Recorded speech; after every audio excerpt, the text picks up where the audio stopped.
When Michele Neurauter was discovered hanging in her Corning, New York home on August 28, 2017, investigators assumed she committed suicide.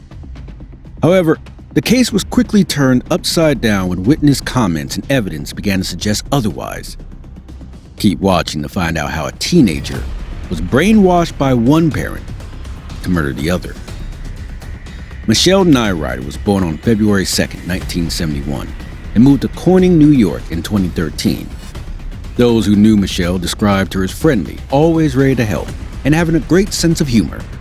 She was a dedicated mother and was very popular among her friends. Michele met a man named Lloyd Neurauter in high school. The two started dating and became so smitten that they ended up marrying right after graduating high school in 1991.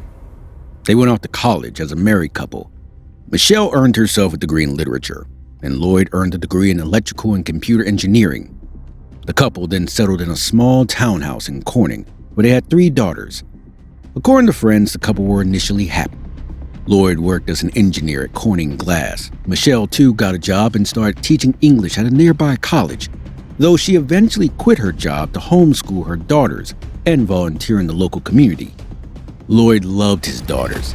He used to take them to ballet classes and would brush their hair in front of the other mothers there to attract their admiring gazes.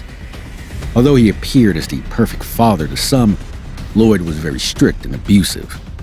Behind the facade of the perfect family, Lloyd was belittling, abusive, and controlling. He wanted his children's loyalty and adoration, and his children idolized him. His daughters lived in fear of him. When angered, he would ask them to get on their knees and face the wall, or he would strike them in the face.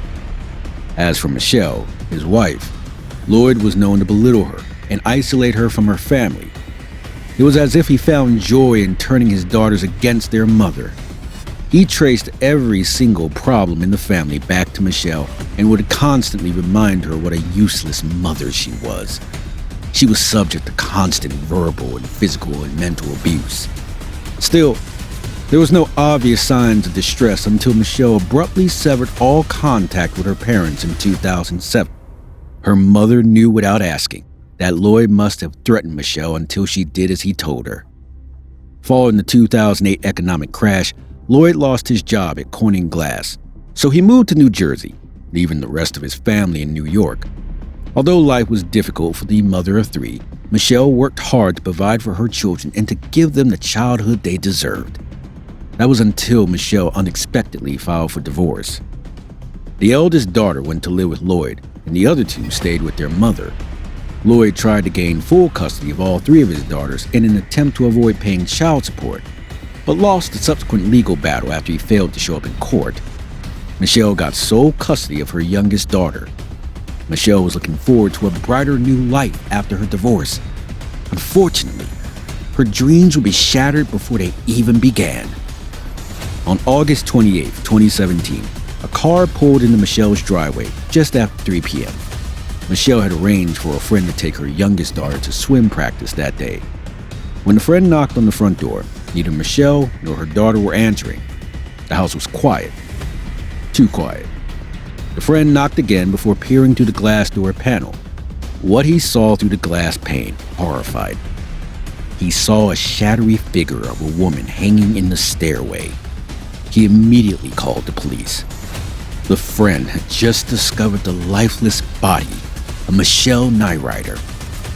Corning police arrived at the scene and saw Michele's dead body hanging at the bottom of her stairs, suspended from a banister by a noose around her neck. It appeared as if it was a case of suicide. No one else was inside the house. Within an hour, Lloyd got on the phone with the police. He was returning from California, where he went for a job interview. Lloyd told the police that Michele's death was not a surprise, as she would often talk about killing herself, even going as far as making a suicide pact with friends. None of this was news to the police, as screaming arguments were common in the Neurauter house, and the police were often called to the home.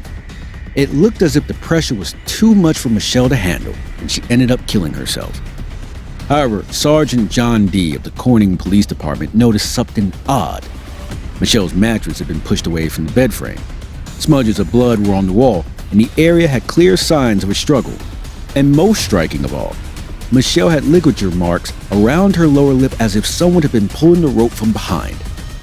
Police also noticed scratches around Michelle's neck, indicating that Michele had been clawing at the noose in an attempt to free herself.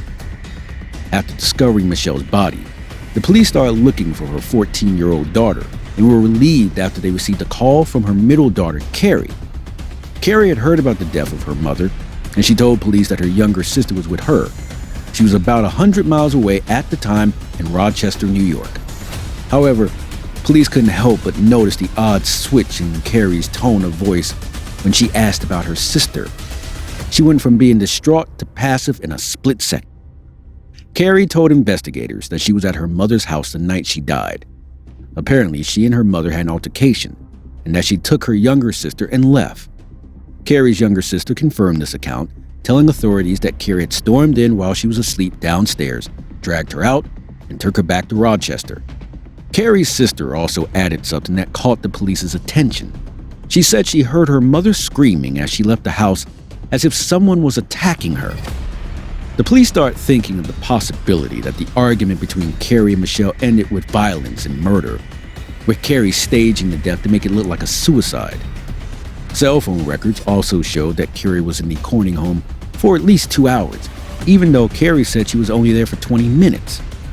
The police found out that Lloyd was in Rochester the day before Michelle's death. According to Karrie, he was there to help her move into her new apartment. Afterward, he checked into a hotel where he stayed the night, and then Karrie said Lloyd left for the interview in California the following morning. The police also found it odd for Lloyd to show up at the courthouse just a day and a half after Michelle's death to discontinue his alimony and child support payments. Lloyd was drowning in debt, with more than $100,000 in credit card debt. In the days following Michelle's death, he tried to collect Michelle's $250,000 life insurance policy. Police met Lloyd leaving the courthouse and asked him to come to the station for a preliminary interview. Lloyd told police that he had been at a job interview in California when Michelle had died. Police found out that Lloyd had flown to California on that Sunday and had returned the same day. That left no room for alibis on the night of Michelle's death. Lloyd also told police that he had helped Karrie move into her new condo in Rochester. Karrie had stopped by his hotel room the night before going to Michelle's, and he walked her to her car before coming back to his room. The following morning, Lloyd and Karrie had breakfast together.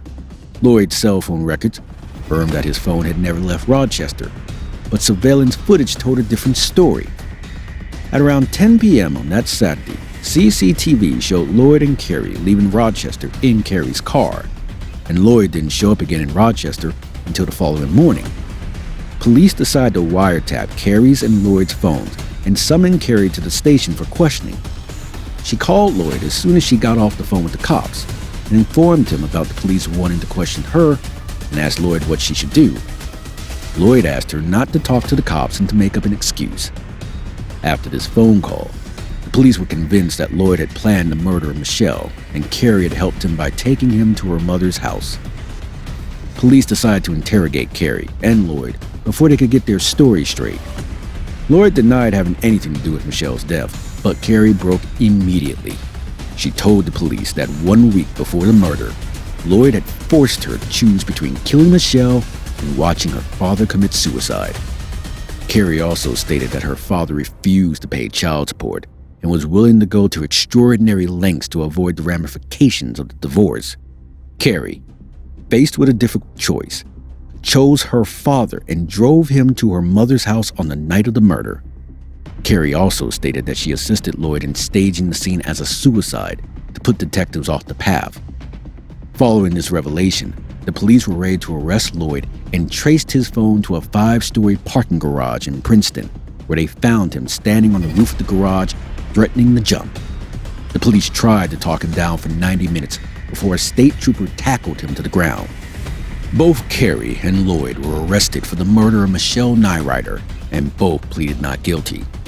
However, after 2 weeks, Karrie agreed to testify against her father in exchange of a lesser charge of second-degree murder. With Karrie going against him, Lloyd changed his plea to guilty to avoid the death sentence. He told the court that he forced his daughter to plan and carry out the murder of Michelle by threatening to kill himself if she was not murdered. Finally, on December 4th, 2018, Lloyd Neurauter was sentenced to life in prison without the possibility of parole. As for Karrie, the court agreed that she was a victim of extreme manipulation and brainwashing from a young age. Her charge was reduced to second-degree manslaughter. She was sentenced to 1 to 3 years behind bars and was paroled on January 16, 2020. Karrie started a new chapter of her life upon getting released. She currently resides in New Jersey and stays away from social media. However, the fact that she was given such a short sentence for helping her father murder Michele is certainly something to think about.